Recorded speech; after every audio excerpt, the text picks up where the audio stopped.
I will begin the presentation.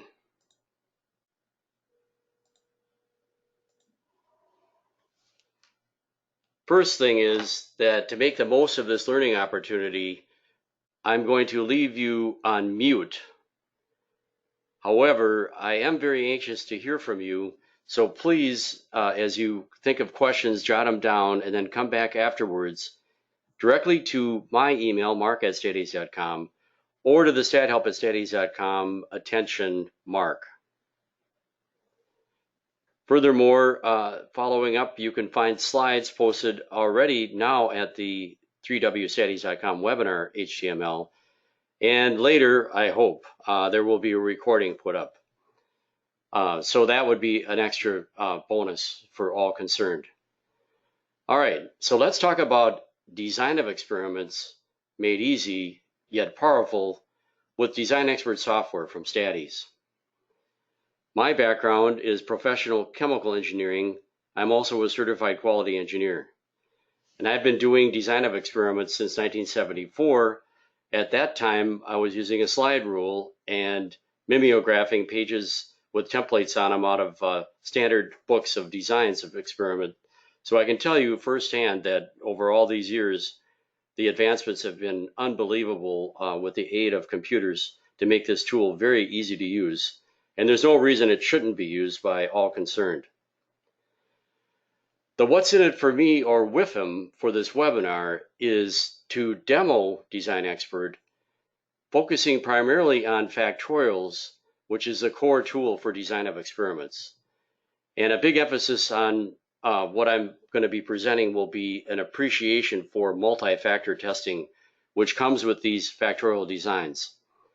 But also I'll provide a more advanced multi-factor testing strategy called response surface methods, which is good for optimization. And then as a bonus, I'm also going to talk a little bit about mixture design, which is kind of a specialty of RSM within the region of mixtures, which is a triangular type space. So that'll be some bonus material that I'll put in at the end. Ultimately, by applying these tools, we can find the sweet spot, which is the most desirable combination of all your process parameters and or product attributes. I think you'll find that this is a tried and true strategy of experimentation, but I'm going to lay out at several points along the way a flow chart of what's called the SCO strategy, screening, characterization, optimization. So that'll be one of the take-homes. Furthermore, then, and most important, is the inspiration for you to use these stat tools that can greatly accelerate your research to your advantage and to your company's advantage. And those of you that are already on board with this, you'll be able to see some good selling statements and approaches that might help you convince your colleagues that they ought to be using these multi-factor testing tools. If all this sounds good, please press that raise hand button. Andrea, Ad, Praveen, Stephanie, great, thank you. So as you can see, from time to time, I'm going to be asking for your feedback just to make sure that you're with me. That way, in case there's any internet issues with audio or video, I'll try to catch it before I talk on too much longer. So far, so good. So let's continue on. The key, if you were to get on an elevator and try to talk somebody into using DOE in just a few minutes, would be the idea of multi-factor testing versus one factor at a time. Multi-factor testing is so much more efficient and so much more effective. And I've got an example for you. It relates to this part here. It's a bearing, and it was made by the Swedish company SKF back in the 1970s.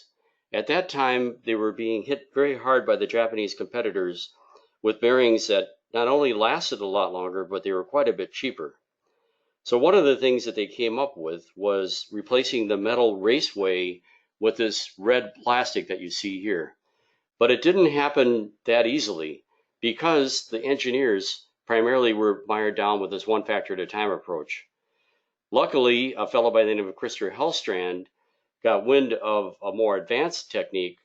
Really, it had been around already for some decades, but he found that there was a possibility that they could do multiple factors, and he went to Madison, Wisconsin to learn from the guru of DOE, who was George Box. And George Box, who was the successor to the originator of modern day statistics, Ronald Fisher, he married Ronald Fisher's daughter, and during World War II became very good at doing statistics, and then worked at Imperial Chemical and developed more techniques. Lucky for the USA and lucky for me in Minnesota, he came to Wisconsin and worked with the Quality Management Institute there. So Krister came from SKF in Sweden to study under George Box. Subsequently, I actually got a chance in 1996 to attend a seminar by Box as well. And what Box promoted, and rightly so, and he used this bearing case in his quality columns in the later years, was the idea of multi-factor testing. So let's look at some results that came in originally from the OFATers and what happened when they did the multi-factor testing. Here it is. So the goal of the Swedish was to try to double the life of their bearing under highly accelerated conditions. Otherwise, they could never beat off these Japanese. And what they tested was the heat that was applied, or temperature. That was factor A, going from a low level to a high level. Then B was what's called osculation. I'll just put OSC. That's the kiss of the bearing to the cage. You can see, that there's a dimensional aspect here in this picture. So the osculation was a second factor. And the third factor is one that is not a numeric factor, but nevertheless can be worked into the equation. It's called a categorical factor. And this was the material that they were using. And it was either the metal, as I mentioned, was the original material, and they tried a plastic, which they subsequently did turn to as a cheaper material. So OFAT experimenters in Sweden started with a baseline. They were getting 17 hours of accelerated life, and they ran just the high heat alone, holding everything else constant. They did get an improvement. However, it wasn't the doubling of life that they wanted. So they really wanted to get a 2 times improvement over this baseline. So that didn't work. They turned their attention to factor B, which is the oscillation, increased that, and got a little bit more of an improvement, but still not a doubling. That was a fail. Then finally, they tried using the plastic, which they didn't figure would do any good, but maybe it actually helped a little bit, but no, it wasn't a doubling. So that was that. Now, after Krister Hellstrand came and studied under Box, he realized that they could use this multi-factor approach, and they use a technique that's symbolized by the experts on DOE as 2 to the power of 3, and this symbolizes what's called a 2-level factorial. It's actually a full factorial with all the factors, and it turns out, of course, if you do the math, that's 8 runs. And in a randomized plan, they redid this experiment, and lo and behold, and you've been probably looking at this for a while now and thinking, Mark, can't you see there's a big improvement over here? Yes, I can see it, but only because they did this full factorial and they were able to see that there was a 2-factor interaction. And this is actually the AB interaction. So that was a tremendous improvement. But what's interesting is that not only is the multi-factor the only way to see an interaction like this, but also there's an efficiency that's kind of hidden within this multi-factor approach, an efficiency in terms of power. And let me explain that. So with this 2-factor, 3-factor, 2-level design, you've actually got 4 at the high level of every factor. For example, 4, sample size n equals 4 for the A plus, which is the right side of this cube. And on the left side is the A minus, and that has 4 in the cube as well. So we have a 4 by 4 comparison, which of course, is a good power versus just sample size 1. Now the OFATers could come back and say, well, we can solve that problem because if we do 4 of the baseline and then 4 at the high level of A, we can match you. And I would say, okay, I grant you that. But now hold on a second, because we also have 4 at the high level of B and 4 at the low level of B. Okay, says the OFATer, I guess I have to do 4 at the high level of B as well. Right, okay, but look, we've got 4 at the high level of C, which is the backside of this, and 4 at the low level of C. So what do you say to that, Mr. OFAT? And he says, well, yeah, I can do 4 at the high level of C as well. Well, at this point, of course, you can see there that there's 16 green circles, but there's only 8 corners in the cube. Therefore, the relative efficiency of this multi-factor two-level approach is 2 to 1. And in fact, it gets better and better as the number of factors go up. And this is really important because, of course, as time goes along, our time becomes more and more valuable. Materials are more and more expensive. We can't afford to be inefficient, and we can't afford not to see the potential of interactions like this. So actually, when you think about two-level design versus OFAT, I talked to a PhD statistician, our advisor, Professor Gary Ohlert at University of Minnesota last night at our open house. And he said, you know, one thing about design of experiments is that it's good for 2 situations. One is where you have main effects, and the other is where you have interactions. And I thought about that for a while, and basically what he's saying is you really should always use the multi-factor two-level approach for something even more advanced, and never use the OFAT. Because even if it's just main effects, you're going to get the efficiency. But if there's any chance of interactions, you're definitely going to see it only with the multi-factor. And therefore, this is an approach that at the turn of the century would satisfy the famous management expert Peter Drucker when he said, to make knowledge work more productive, which is what we do as experimenters, will be the great management task of this century. And so anybody who's not on board with these multi-factor approaches is really missing the boat. So that's my pitch. How do you like that? Do you think that makes sense? Raise your hand if you do. Okay, I'm seeing hands popping up all over the place. Great. Okay, so you're with me on that, and hopefully this will be a good story that you can tell for people that are skeptical, because unfortunately, a great number of people that are very smart and very sharp at experimentation just cannot come around to doing the multi-factor testing. So along those lines, I've got a little joke here. Here's the manager, and he's saying to the experimenter over here, what did you do today? And the experimenter says, I learned how to juggle. I tamed a wild horse, and I did a DOE. The manager comes back and says, no way. You tested more than one factor at a time? Think about that for a minute. Which part of this is the least difficult to believe, or is the most difficult to believe? I would have said taming a wild horse myself. I did learn how to juggle, but not very well. But I haven't tamed a wild horse yet. And I would have thought DOE would be the easiest thing. But believe it or not, people just find it really hard to believe that you can do more than one factor at a time. So hopefully, even this little demonstration I gave you with the bearing case is convincing. But I'll give you some other case studies along the way. So now what I want to do is turn my attention to this strategy of experimentation, which is called SCO strategy.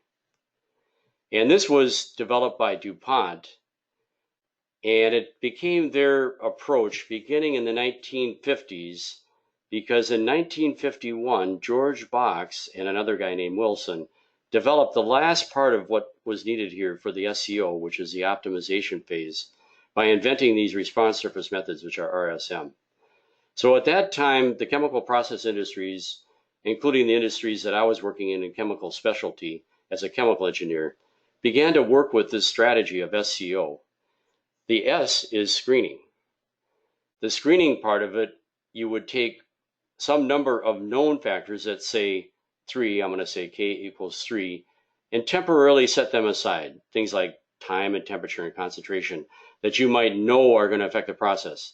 And then if you're really determined to troubleshoot or improve a process, you then would turn your attention to maybe some other factors that nobody's really studied before. We'll call those unknown factors. And just for argument's sake, say we have 8 unknown factors. Now it turns out by doing what's called a medium resolution two-level design, which we're going to symbolize by the number 2 to the letter K, which is the number of factors, and we're going to put this minus P in here to indicate that it's a fractional design. We can do 8 factors using a medium resolution design in 16 runs, which I'm going to symbolize big N equals 16. And this happens to be a 2 to the 8 minus 4 design.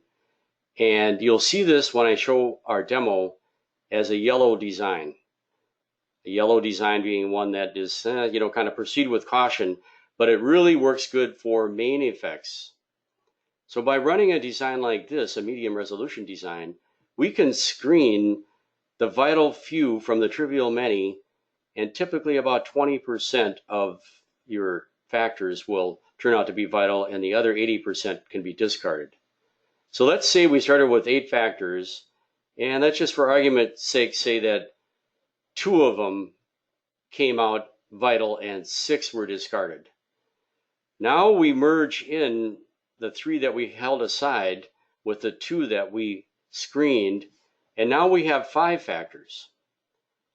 As it turns out, if we do another 16 runs in a second phase, we then have what's called a high resolution design, which is a 2 to the 5 minus 1. And this high resolution design will detect interactions, and specifically 2-factor interactions. All right, so the idea is to start with broad and shallow, get down to fewer factors, then do more in-depth study. And when we get to this characterization, which is a C in the SCO, we're going to add what are called center points, which are mid-level points. And by doing these center points, in addition to the overall factorial design, we then can test for curvature, see if there's any nonlinear behavior. If there's no curvature, we're done. Well, subject to confirmation, and we can celebrate. If there is curvature, then we'll use this optimization strategy of response surface methods, and this will be a design that'll have at least 3 factors, 3 levels for every factor. So that's our basic strategy, and what I'm going to do is, first of all, focus on the screening and characterization, and that's mainly what I'm going to talk about. These are all 2-level designs, which are, the simplest type of DOE. Now, I put a lot of scribbles on here. What if I do manage to capture this whole presentation as a recording? It'll be an MP4 recording, and then you would be able to go back and try to decipher what all these scribbles are.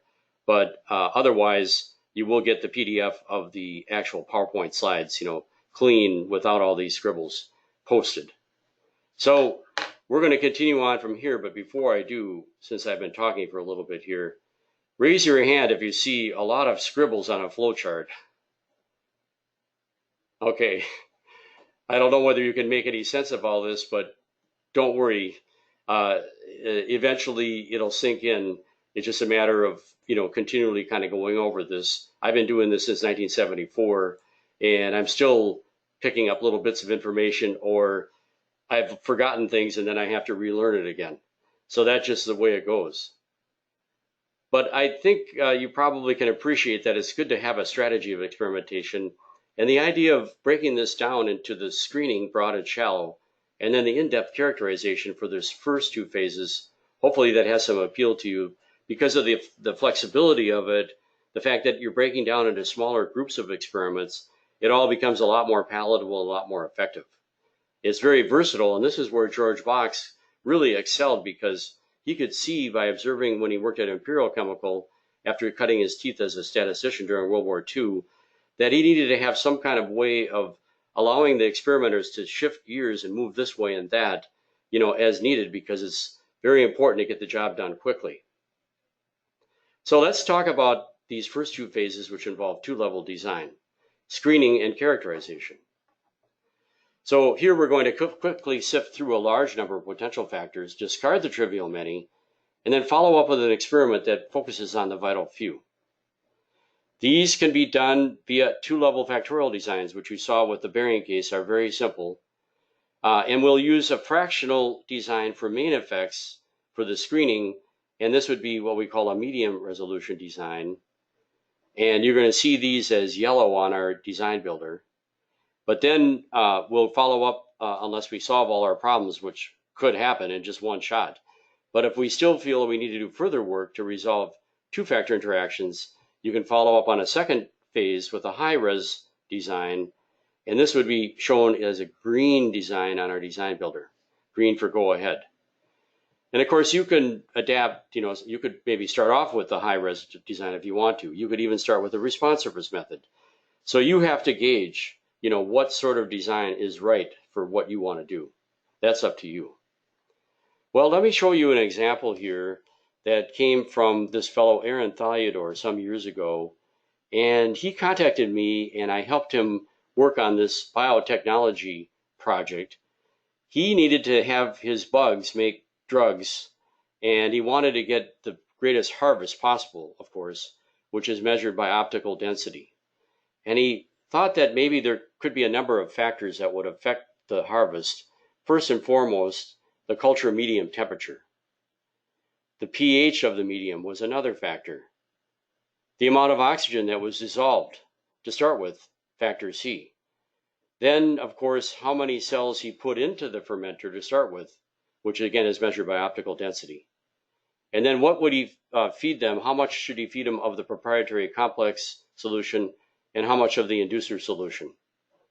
So this is the experiment. It happens to be biotech. However, the same structure, of course, could be used for any type of problem. So just fill in the blanks with the factors that you have and fill in the blanks with the responses that you want to measure.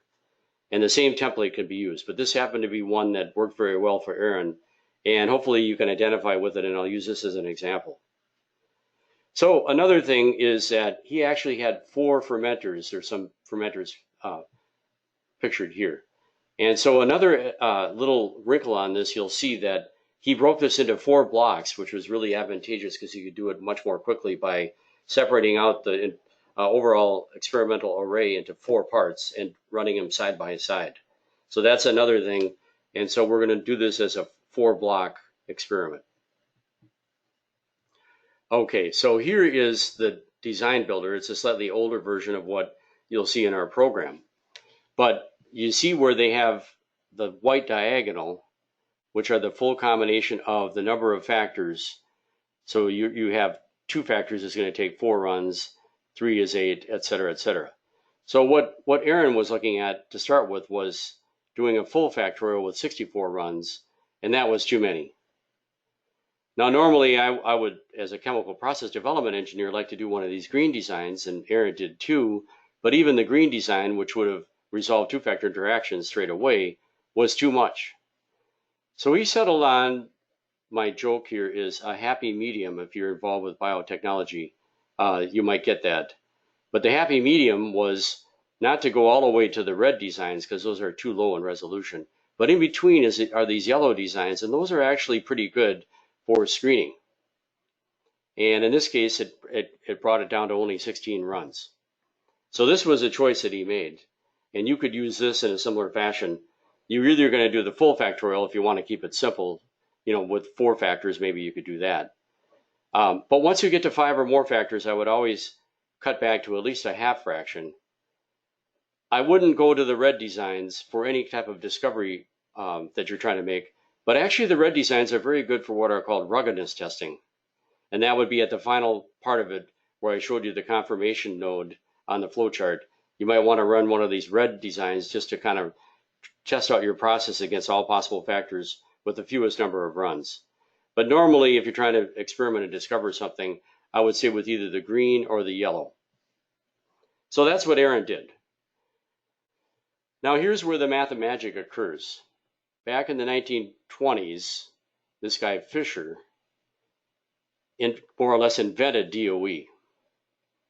And he also came up with analysis of variance. He came up with the F-test, which is named after him, and all kinds of innovations, blocking, all these sort of things came in with Fisher, who was working in the field of agriculture. And this happens to be a standard layout. For the first 4 factors, it would take up all 16 runs, normally for what's called a full factorial. So this would be a 2 to the 4 design, the part that I've kind of blocked out here. And the way that Fisher would lay this out, and there are other techniques like Taguchi that are different, but I would go with the Fisher standard layout. In standard order, it goes low, then high for A.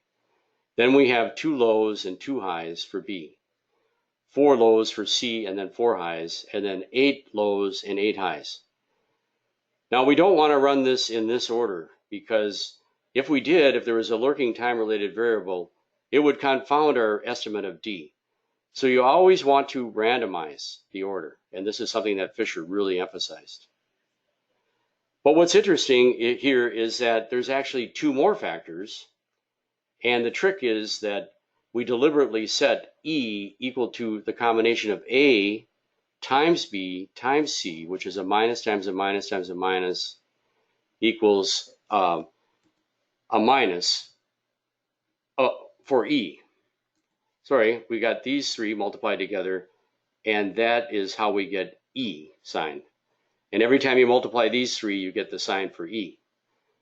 Now this is a deliberate confounding that we're creating, and it will be impossible at the end to really say that it was E and not ABC, but three-factor interactions are very unusual, so we kind of discount that and make a leap of faith and assume that this is probably something we can get by with, and it's pretty tried and true that this will work. Then furthermore, F is also set up deliberately to be aliased, in this case with A times B times D. So A times B times D creates F, and you just multiply the signs. So this is something you could do, and that Fisher created, and there's all kinds of templates for different fractional designs. This happens to be a 2 to the 6 minus 2, which gives us the 16 runs, and it's a yellow design. But of course, you would not want to have to do this yourself to the extent that I was probably having to do back in '74 with my little slide rule, you know. Nowadays, you're going to use the software to do it. And so I'm going to show you in the software how this just comes right up for you. So let's go ahead, and I'm not going to talk about this slide 10 just yet. I'm going to slide right over to Design Expert, and I'm going to press OK on this little screen, splash screen, and I'm going to open up a file that's got Aaron's data in it. So I'm going to do Control Mouse Wheel here on this version 11, which allows me to decrease and increase the size of it. So to begin with, raise your hand if you see what I call a recipe sheet that has all the details in it about the different blocks, the runs, temperatures, things like that. Raise your hand if you see that. Okay, good, good, good. Okay, so we're getting that across here on this wonderful internet, and evidently you must be hearing me because you heard me say raise your hand. So what I want to do is focus actually on, first of all, the layout here. I'm going to Control Mouse Wheel back up again. And I'm going to right click up in the upper left corner here, and I'm going to show the space point type, because I want to point out that what Aaron did was very clever. Within each block, which is actually, if we were to be more specific, we could edit this information and indicate that this is fermenter number 1 with operator number 1, and this is fermenter number 2 with operator number 2, and so forth and so forth. So I'll just label those, you know, with the F representing fermenter. The program is too smart for me, so when I make a typo like this, it says, no, you can't do that. So you can see how smart Design Expert is. Sometimes I don't like that because it's a little bit too smart, and it keeps telling me I can't do stuff. So I retyped this in, and now it took. Okay, so again, what Aaron did is for every fermenter, he put a standard operating condition, which is actually the mid-level of the range for temperature, the mid-level of pH, and so forth. Okay, so this is actually a center point, or it's an interior point within the hypercubical space. And each block has got one of these at a random interval, or somewhat random, I guess. And you can actually adjust these run numbers if you wanted to make this be a little bit better spaced, you know, in terms of where that interior point is occurring. So now that we see how clever that was, let's go off to the right here, and let's begin the analysis process. And to begin with, what I suggest is simply sorting by right-clicking your most important response, in this case just the one, the harvest, and see by looking from low to high, do we get an increase? And the answer is very spectacularly yes, because we're getting some yields over 100, which is unheard of. And at that point, you could actually maybe kind of pick the winner by looking at the conditions that occurred at these points, but it's not totally clear to me in this case, exactly how we did this. So the next thing I'm going to do is go to graph columns.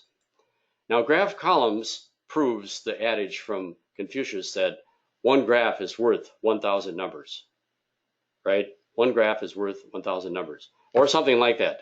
But definitely when you graph something, you can really see it a lot quicker of what's going on. And here we also, in this color-coded correlation matrix, show by the colors if they're cool blue or slightly blue, that would indicate a negative correlation. So let's look first at the temperature. This is OFAT, or one factor at a time analysis. And the temperature has got a pretty small correlation of minus 0.182. I don't know if that really stands out. pH, not too spectacular. But as we move across, we see this really bright red.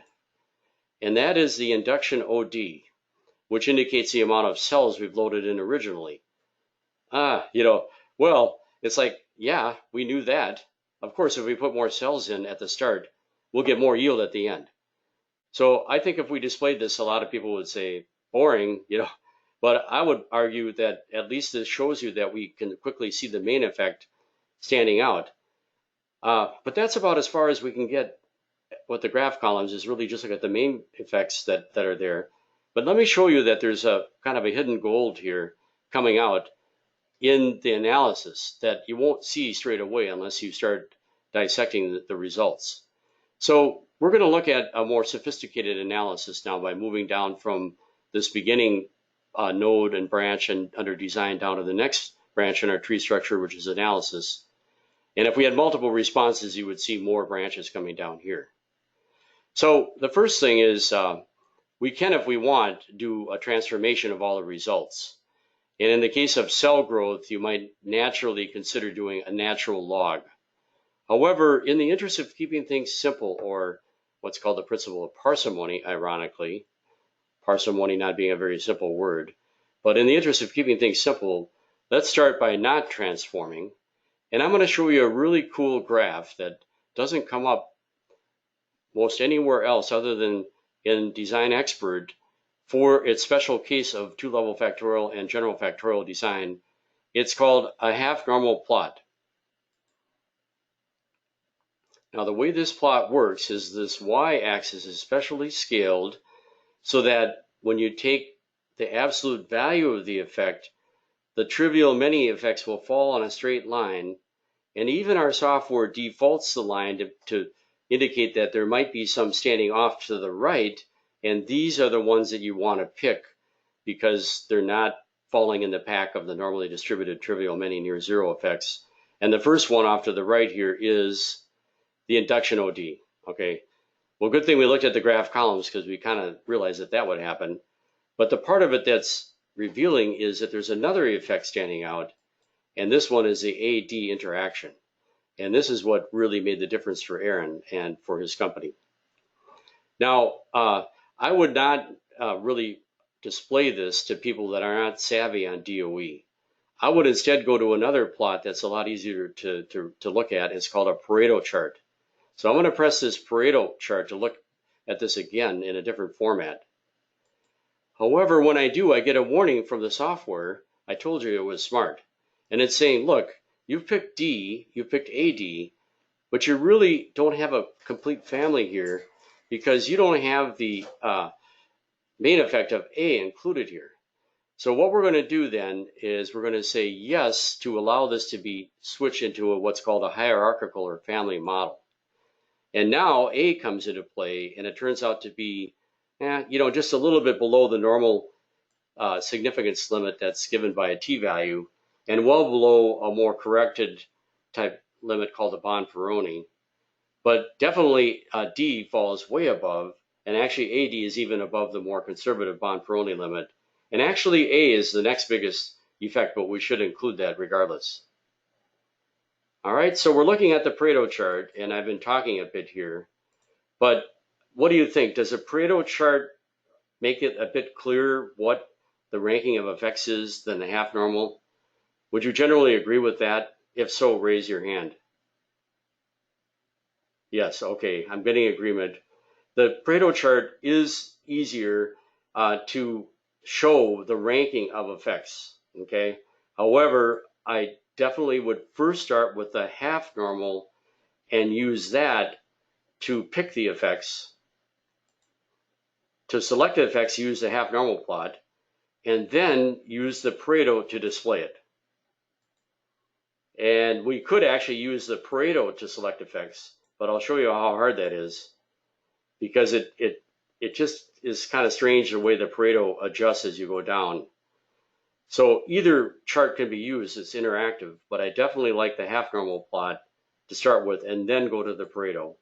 And the next thing that I suggest is we now go to the ANOVA. And by the way, oops, there was some issues here because we did a yellow design, and it turns out that the AD interaction actually has the same pattern as the BF. So this is the price we pay for cutting down to 16 runs. But it kind of makes sense if we have main effect of D and A is actually a pretty big main effect, that probably AD is the effect. But as it turned out, Aaron had to go back later and just make sure that BF was not what was causing this, because mathematically we can't separate these. So that's a little gotcha that we have to keep in mind that the program reminds us about. Now let's look at this analysis of variance. And let me point out with version 11, if you haven't used this yet, that it's got a really cool interface here that allows you to do multi-report views. But for presentation purposes, I'm just going to go to the single pane. And because there's too much information here, I just want to focus on the p-value, because most everybody knows that p needs to be less than 0.05. So what we're seeing here then is we picked a model that's highly significant at p less than, well, 0.0001. The A effect itself would normally not be picked, but because it's part of this AD interaction, which is highly significant, we picked the A as well as the D, which alone is the biggest effect. And then also, do you see this curvature line? Well, the curvature is insignificant because it's well above 0.05 or even 0.1. That's a good thing. If it was significant, then we would have to go to a more advanced response surface method, which is something I'll just briefly touch on later. But it's not significant, so no worries. Now, before we inspect the interaction plot and so forth and so on, it's very important that we do the next step as we cut from left to right here, which is to diagnose the residuals and to make sure that they're not abnormal. The most important plot here in the diagnostics is the normal plot of residuals, which is related to the half normal, but it's a full normal plot. In this case, similar to the trivial many effects that line up near zero, if all the residuals pretty much line up, and if we had a pencil and we could cover it up, hence they call it the pencil test, then we can say that this is normal. There's no broad S-shaped curve or anything out of line here. So I would say this definitely passes. And one other plot I would look at is the residual versus run, which is like a control chart, and you can see a fairly random, ups and downs here within the red control limits. So between the normal plot, being nice and straight, and the residual versus run being well within the red lines and not showing any trends or anything, I would say this passes. There's one other plot that won't tell us anything here, but in another example I'll show you later it will, that I would definitely look at. It's called the Box-Cox plot. And it'd be too hard for me to explain how this all works, but basically this guy Box, who is the guy that really built up DOE after Fisher, and his collaborator Cox came up with a way to plot with various transformations. And bottom line is that when you click this Box-Cox plot, sometimes it'll recommend a transformation. In this case, it doesn't recommend a transformation, so that's good, and we're ready to rock and roll and press ahead.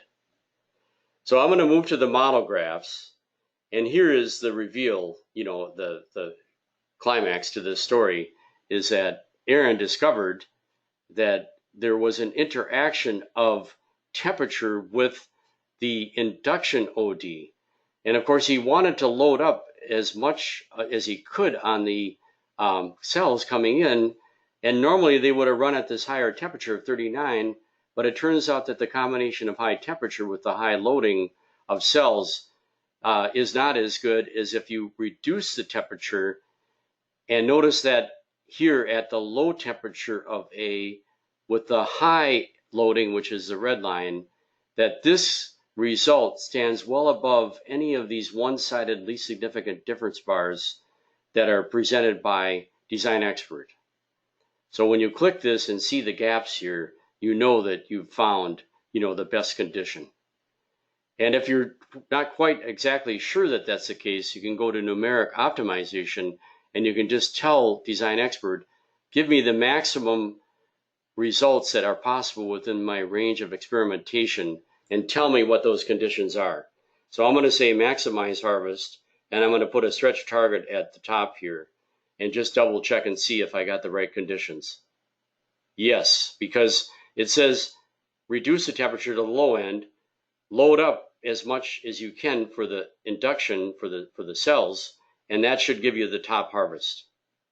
That's the most desirable result. All right, so that's my first example, and it's the main thing that I wanted to present. Do you like the idea of getting a maximum harvest of bugs that make drugs? Yes? Press the raise hand. Yes, that, wouldn't you like that? Let's all try to get cheaper pharmaceuticals, please. So thank you to Aaron for coming up with that, and thank you for a good strategy of experimentation and Design Expert to make it all easy.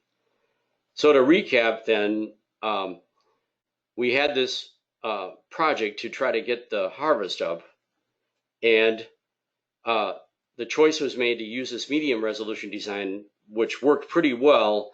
It did require a little bit of confirmation on Aaron's part later to de-alias the AD from the BF. Okay, so there was a little gotcha there. I showed you, a little bit about the matrix itself, but you could see from my demonstration that the program presented it all for you in terms of the randomized order within block. And circling back, what I didn't show you was how easy it is to set this design up. So here it is here with our latest tool, Design Expert version 11, which is slightly different but still has the color coding. If you bring this up with just one block, you get more choices, but by putting 4 blocks in, you're using up some what are called degrees of freedom that cause some of these design choices to gray out, but it still leaves us with the 6 and 16 that Aaron wanted to run. So that worked out perfectly. We do see the aliasing that occurs as a result. It turns out that AD is aliased with BF. That's given to you. The entry of this is very simple in terms of entering the names of the factors, units of measure, the types of factors. Remember, you can put in categoric factors like the metal versus plastic. And then you enter in your low and high levels. All of this, of course, takes a lot of thought and a lot of collaboration with your team. Next is, in this case, the blocks that we want to break this into, and you can name this by the types of equipment or the names of the operators or whatever it is you're blocking, lot by lot. Could be a block choice. And then actually, I didn't mention this, but there's a really cool tool that we get in Design Expert where you can enter in what it is you're trying to detect in terms of the harvest, how much variation there normally is in your process and measurement. And from these entries, the program then can calculate the power of doing the 16-run design with 8 at the high and 8 at the low. And in this case, the power was plenty good, well above the 80% guideline. And this is very important to always size your design properly. For the difference you're trying to detect given the noise that's in the system, you don't want to run a very small design and miss the chance of seeing something important. In this case, it was all good, and then the random recipe sheet came up, and then the operators ran the conditions that were laid out, collected the data, and then I showed you what happened next. So that's just a recap of what we did here. And what happened was this half normal plot, which is a quick and easy way to select effects, told us straight away that there was a big effect standing out here to the right, which was kind of obvious, the induction OD. But this was the reveal here, that there was an interaction of A and D. That was, aha moment. And so once that came out, we really were on the track for making a huge breakthrough. Now this half normal plot is really good to use. It was originally developed by Cuthbert Daniel, and hence it's called the Daniel plot. It's easy to produce. It gives you a quick visual. The effects can be compared to our reference, the near zero contrast. And it adapts, by the way, to what are called split plot experiments, which are good for hard to change factors. And this was the quote from this reviewer that said the greatest single advantage of the Daniel plot is its ability to stimulate discussion by encapsulating in a single display a great variety of information. So I highly recommend using this half normal plot. But for display to see the absolute ranking, it's hard to beat the Pareto chart. This is a high impact view. And here we can see that we have this limit line of the t-value. There's also another line that was here that's called the Bonferroni line. I didn't put it on the slide here because it was a little bit more complicated, but if you really want to be accurate about this, you would also add this Bonferroni multiple pairwise corrected limit. And that'll tell you at a glance, how big this first effect is, but also this interaction effect is not something to be discounted. And then here's the interaction, that created the breakthrough. And this is the condition that he came up with the lower temperature, high induction OD, and that gave us a harvest, that was well over 100. So that was a great result. Now, it turns out, of course, there's always hindsight. And years later, if Aaron was to come to me now, I would advise a more advanced design that wasn't invented at that time, which is called minimum run designs. These are designs that were invented by this fellow, Gary Ohlert, who I quoted earlier, and my business partner, Pat Whitcomb, who's our founding principal. Together, they invented these small, efficient designs. And for the design that Aaron ran with 6 factors, with only 6 more over the 16, he could have straight away gotten a high resolution green design. And when you get into more factors like 9 factors, it becomes really advantageous to use these MR designs. So let me just quick show you that in Design Expert. So if I was to rebuild this design nowadays, I still don't think it was a bad choice to use this standard classical choice of 6 factors and 16 runs with the 4 blocks. However, he would have had to go with 64 runs to get a higher resolution. But now with these minimum run designs, you could do it in only 22 runs. And of course, we'd have to consider this blocking situation as well. So there's some trade-offs here, but I definitely would have said you ought to consider doing this minimum run characterize. Now, let's say that Aaron had 9 factors, and I'll just switch it back to 1 block. But if you had 9 factors, wow, you'd have to do, I'm going to go down the screen here. For 9 factors, you'd have to do 512 to do the full factorial, which would be crazy. And then you could cut it back to 128, but it still would be a lot to do the higher resolution. But now with 9 factors, only 46 runs versus 128. So there's a huge saving. I redlined the 9 factor case, just for example, by doing the minimum run design. And if you went to a screening, you could cut it all the way down to only 18 runs. And this would be what we call the screening designs. And the absolute minimum on that would be 18. We normally recommend putting a couple extra runs in on the screening because you're cutting it really close. So that is a new technology that we have available. All right. Also, in the interest, since I continue to talk here and I don't know when internet might go down, let me just throw you out an easy question. Would you rather do fewer runs? If so, raise your hand button. yeah, probably you would rather do fewer runs. Of course, you probably would have to qualify that and say, well, I'd rather do fewer runs, but I don't want to do too few. I want to make sure that at least I accomplish the mission of my experimentation. If it's screening, I want to make sure the resolution is high enough. If it's characterization, I want to, maybe do more runs to accomplish that. So fewer runs are always better per se, but we also have to consider, are we trying to cut it down too far? Do we get too low of a power? That type of thing.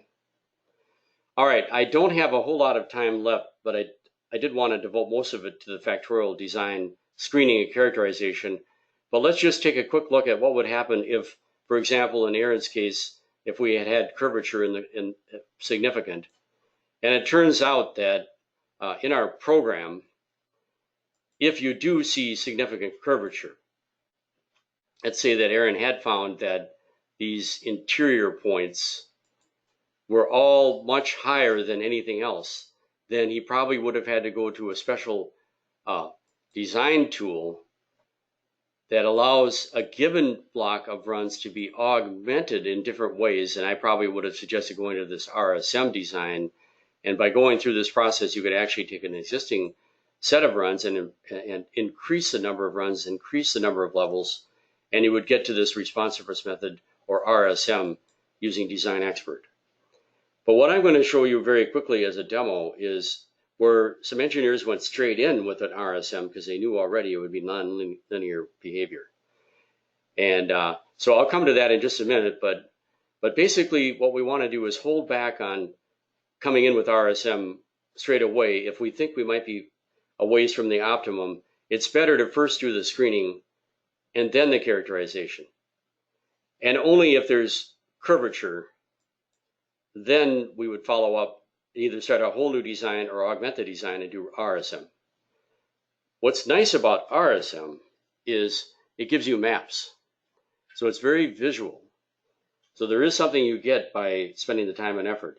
But normally you'd like to screen down the factors to just a vital few and be sure that you really need to use the RSM. Otherwise, you might as well just move on and do something better, something new.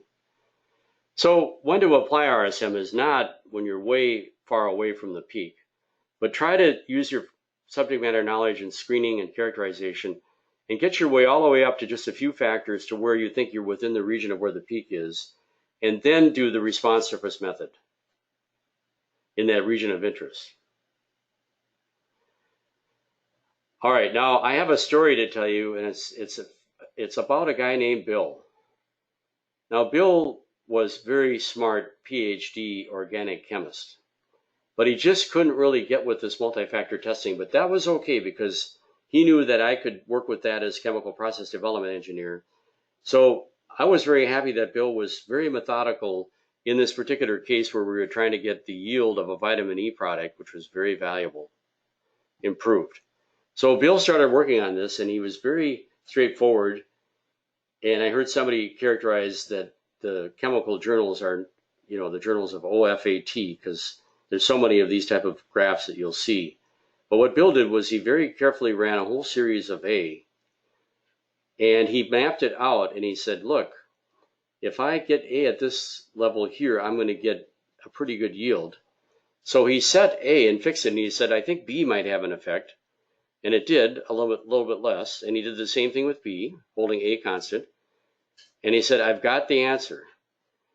Right here, we can get, in this condition, our best yield. And I said, thank you, Bill, and just tell me everything you can about your process, and I'll scale it up from the beaker up to the 2,000-gallon reactor. And Bill said, okay, good, but make sure also you keep the stirring magnet going. And I said, well, thank you, Bill, but the stirring magnet in the 2,000-gallon reactor, nope, it's going to be something a little bit different. So I'll tell you what, I'll just take it from here. So I made sure I did what Bill recommended, which is the overall center point. But then I ran a design which is 3-level with 2 factors, which gives us 9 runs. And by doing that, which are these red dots here, I was able to fit a much more sophisticated model called a quadratic model. And I was able to see that there was actually a rising ridge and increased the yield from the 70s up to the high 90s. What do you think? Extremely valuable natural vitamin E. What would you like? High 90s? Yes, press the raise hand. You would, right? You would very much like that. So why not give this multi-factor approach a try, right? Why wouldn't you? So that's just another selling point for not doing the OFAT. All right. So we use good subject matter knowledge plus factorial screening and characterization. We then apply only a few factors because otherwise it'll be too many runs to our process. Do the RSM, do a fitting using regression to our model, and then we can see where the real peak is. And this model, as I mentioned, it's called a quadratic, is mainly the one we're going to use. And what it does is it predicts the response as a function not only of the main effects, x sub I and x sub j, and the interaction of the two, which is a second order effect that you can get from two-level factorial. But what distinguishes the RSM is by doing at least 3 levels of each factor, we can also generate the squared terms. Now, this was invented by George Box in 1951, and George was smart enough to recognize that all models are wrong, but some are useful. So he was very practical and pragmatic. And this became a very good tool for DuPont and chemical process industries and beyond. So my example, which I'll have to run through expeditiously, is from Ford Motor. And they were trying to reduce CO emission by taking this RSM design on 5 factors and breaking it into 2 engine blocks: engine load, engine speed, spark advance, air to fuel ratio, exhaust gas recycle were the factors. So let me open that up, emission, and I'll just show you that when you build it, you're going to go to a different place in our builder, not the factorial, but something called response surface, and they use something called a box Benkin. You see box everywhere in these different designs. He was very prolific. This box Benkin is actually a fraction of all the possible combinations, each at 3 levels, which would be way too many factors. And it turns out to be the midpoints of the edges you can see in this diagram that comes up under help. So that's what they chose. They entered in the names, units, levels, built up the design into the 2 engine blocks. There is, by the way, a sizing capability. It doesn't come in through power, but through something called fraction of design space. If you're interested, we've got information on this on our website. So here's our recipe sheet with the breakdown into the 2 engine blocks in a randomized plan. And now we collect the data. And off to the right here, we'll see the carbon monoxide. And if I sort it, we'll see an astounding increase in carbon monoxide from 13 up to 3,046. Of course, we want minimum carbon monoxide. We don't want to get conditions that create these huge amounts of carbon monoxide. So what are we going to see here? Let's find out straight away with our analysis. And what we'll do is we'll fit it to this higher order model that has these squared terms. However, what happens often in RSM is you get a lot of terms that are not significant. So Design Expert steps up at this point. You can go back to the model and you can use an auto select that does what's called a stepwise. And there's various criterion and selection methods, but I happen to like the p-value method using the backward stepwise. And if you use this, the program will help you pare down to just the essential terms. Okay, so now we're down to the essential terms. Now it turns out the diagnostics on this, if we look at the normal plot, are not so good. Residual versus run are kind of flaky. And it turns out that actually, according to the Box-Cox plot, and not surprisingly with such a wide range of response, that we really ought to take a log transform of this and then reanalyze. I'm going to take the base 10 log, redo the auto select, and refit this. And it turns out that we end up with much less lack of fit. Turns out to be not significant. Earlier was significant, and better R squared values. And then it's much more of a normal distribution of residuals. So in the end, it turns out the log transform, which is very common, is important for us to get the best fit. Now, let's look at the results. It turns out that, probably not surprisingly, if you're into engines and thinking about carbon monoxide, if we starve the engine for air, we're going to create a lot of carbon monoxide, and you can see this really graphically on the 3D surface. And you see off to the right there how when the air to fuel ratio goes up, you get this really big increase in carbon monoxide. Do you see that? Press the raise hand if you see it. Raise it if you see it. Do you see the big increase? Yes. Okay. So that's the key. Now we can use numeric optimization and meet our goal to minimize. Of course, it's not going to pick the high, the low air to fuel ratio. It's going to pick something high. Let's see if it does.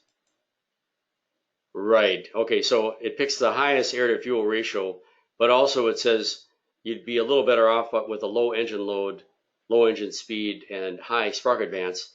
The gas recycle didn't have an effect over the range tested. So this is an example of RSM.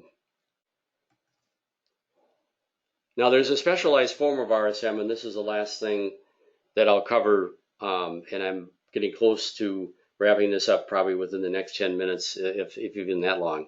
But I'd be remiss not to talk about as a bonus here that you need to consider, if you're doing formulation work, a special form of RSM called mixture design. And this was invented by Henri Chaffee. And this was kind of the last piece of the puzzle for DOE RSM. After Box had invented RSM, in the mid-50s, Chaffee came up with this specialized tool for mixtures. And what it is if the factors or ingredients of a mixture like this milkshake, you know, we've got milk, fat, we've got sugar, we've got chocolate. We want this young lady to take a sip of this and be very happy. The response is a function of simply the proportions and not the amounts. As Shakespeare said, you don't have to eat the entire ox to know that the meat is tough. So a little sip by this wonderful young lady will tell us by her smile or frown whether we've got something good. Given these two conditions and fixing the total, it facilitates modeling. Now what's characteristic of mixture design is the shape of the space we work within. It's a triangle. And I won't be able to do this any kind of justice, but let me just show you this one rocket science example where they were trying to improve the elasticity of this solid rocket fuel. So they did this experiment, and notice it's a triangle. The way this works is A at the top is pure. So they did 2 of the pure A, 2 of the pure B, 2 of the pure C. They did a couple of A, B binary blends, which is at center of this left edge. A couple of binary blends on B and C, which is the bottom middle. And then over here, you can't see it, obscured over here on the right-hand side, is a binary blend of A and C. Now in the overall middle, it's a little hard to see because of the red colors, but there's a overall centroid, which is a third of all 3 things. And then these other dots are called check blends that are filling out the space. Now the reason this is red is because there's actually a really good result with all 3 components together, which is not unusual because of the chemistry of formulations. And this is captured by this third order term ABC in this model. Okay, so that's just an example. I won't go through this one, but I have one other one I can show you. But just to break up the seriousness of this whole thing, I've got a Far Side cartoon, and I would just advise that you be careful what kind of lab mate you bring into your environment, because if you have a joker like this that's ready to pop this bag and explode it just as his colleague is putting the last nail into the nose cone, you're in trouble. Thank you to Gary Larson for this Far Side cartoon. And I have run across, unfortunately, some practical jokers like that, and it's not fun. All right, last example I'm going to show you is on mixture case study. This is a pharmaceutical prep where they're trying to get film forming properties accomplished as a function of these 3 surfactants. All right, and is there a sweet spot? It turns out there is. And it's going to be in this triangular space, and this is done with what's called a graphical overlay plot. What's really cool about what Design Expert does is you can impose these confidence or tolerance intervals and get a nice conservative window here. So let me show you that. because this can be also done with RSM for a process. And this is known as quality by design in the pharmaceutical, but it's actually a pretty good idea for anybody to apply these tools. So the way that you do a mixture design is, of course, you would go to the part of the design builder that says mixture, which is right here with this little beaker. And this happens to be the simplest type of mixture design. It's called a simplex lattice. But we have optimal custom designs throughout our array of choices here. You can always run this optimal custom, and it'll fit any kind of space that you have, or any combination of mixture and process. Mixture and mixture is tremendously versatile. But we'll go with the simple simplex lattice design. We'll let each of the surfactants go from 0 to 100% or 0 to 1 in coded form. And then we'll let the program, set this experiment up, leave a blank for the particle size and glass transition, and create this recipe sheet for us, which is in random plan. Now we collect the data. And, we could do some sorting and so forth, but in the interest of time, I'm just going to cut right to the chase here. And I'm going to show you, it turns out this was best transformed. And this is the model with just the significant terms. I won't bother with the p-values diagnostics, but just show you the model graph in 3D form. So this is the 3D result, and you can see there's a big increase with pure C in the particle size. Okay, so that's what happens with the first response. And the second response, I'm just going to go right to the model graph. And this one has got kind of a complex, twisty type shape to it. But what are we trying to accomplish? Turns out that we can simply take these contour graphs and shade out what doesn't meet requirements by using this overlay plot. And what they were looking for is they wanted particle size being less than 260 and glass transition being less than 20. By shading out anything outside of that, we're able to form this overlay window. And what's cool about this is we've added these grayed yellow regions, which are the confidence interval, so that we have a more conservative window. You can also, if you really go all the way with this, put in a tolerance interval, but to get a tolerance interval imposed, you have to run a much bigger experiment. So you have to size accordingly.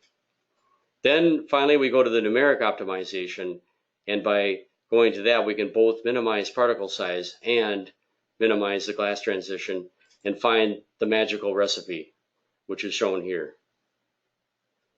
Okay, so now I'm just going to ask, do any of you do formulation work? If you do, raise your hand. Okay, Ed. Who else? Anna, Celia, Christopher. Actually, there's quite a few of you that are doing formulation work. And those of you that are not doing formulation work probably use some type of product that's been formulated. So you could at least give people the heads up that this is a tool that they should be using. All right, so that pretty much wraps what I wanted to talk about today with a little bit of bonus material thrown in on the mixture design. If you're interested in sharpening up your tools, we do have computer-intensive workshops that are face-to-face. Those of you here in the States have a much better opportunity because we present here in Minneapolis, and occasionally we get out to Philadelphia, we get out to the West Coast. We have 2 3-day classes that cover the core tools. One is called Modern DOE for Process Optimization, and then we have a mixture and combined designs, another 3-day class. And we have a series of these coming up this fall. So if you go to our website or you contact our workshop manager, Sherry, you can get the information on that.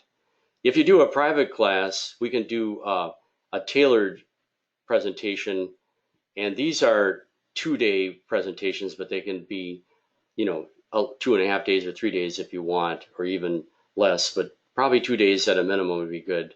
And you can see these are tailored for different industries. So that's something, again, you can talk to Sherry about.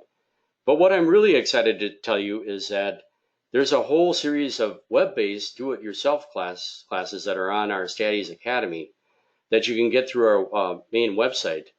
And these have recently been put up as free, I call them appetizers, online. So don't hesitate to go to our website, look up the Staddies Academy, and we have a whole series of web-based free classes that are available that wouldn't do the same depth as a face-to-face, of course, but can't beat free. So give that a shot. And then also, if you're somebody who likes to pick up a book or do it as a digital, there's a series of books that I'm the primary author of that first came out in 1999, but now in third edition in I think 2016 is the DOE part. Then I came out with an RSM book that's in second edition. I guess it's 2015 on the third edition, 2016 on the second edition of RSM. And then the most recent edition that just came out this last year is Formulation Simplified. Again, me as a primary author, Pat being kind of the mathematical guy behind things to start with for the first two books. And then most recently we've added in Martin, who's a PhD statistician. And you might surmise by looking at these pictures that it's probably going to be Martin that carries this forward into fourth edition and so forth and so on. So I'm counting on him, and so I worked him into the equation here, and he was a valuable contributor on the Formulation Simplified. So those books are available. You can get them on Amazon as an ebook or as a paperback, or you can go directly to the publishers. I think this last one is actually under the Routledge imprint, but I'm pretty sure under Taylor and Francis you'll probably find all three of these books. So we wrap up then at this point, just to go back over what's in it for me that we presented, and you be the judge, but what I was hoping is that you would gain an appreciation for multi-factor testing, that you would see how there's a tried and true strategy of experimentation called SCO that could be very helpful, and that you would be inspired to use these stat tools. And then I gave this extra little bit on the mixture design. So how do you feel about all that? If you feel some positivity towards it, press the raise hand button to give me some positive feedback. Okay, good. I'm getting a pretty good amount of feedback here that's positive, so I'm going to take it as positive because that's the best thing I can do. And I think the same for you is pat yourself on the back a little bit for being interested enough to sit through this this lengthy webinar. So congratulations to you. So with that, I'm going to wrap up. And as I mentioned at the outset, I don't have the capability, just because of the interference that occurs and just the time involved, to take questions at this time. But please feel free to get back to mark@states.com, or I mentioned the stathelp@states.com. Attention, Mark. And let me know how you feel about this presentation. If you have questions, whatever, I'd be really glad to hear from you. So I'll finish off with a quote from George Box, who's such a key figure. He said, "Statistics used as a catalyst to engineering creation will always result in the fastest and most economical process." As a chemical engineer, I like this because, a catalyst is never consumed in the reaction. So I wish you all the best to be catalysts for the use of DOE, and that you have success in running your experiments. That's it for now. Best of luck for your experimenting, and thank you for listening. Take care now. Goodbye.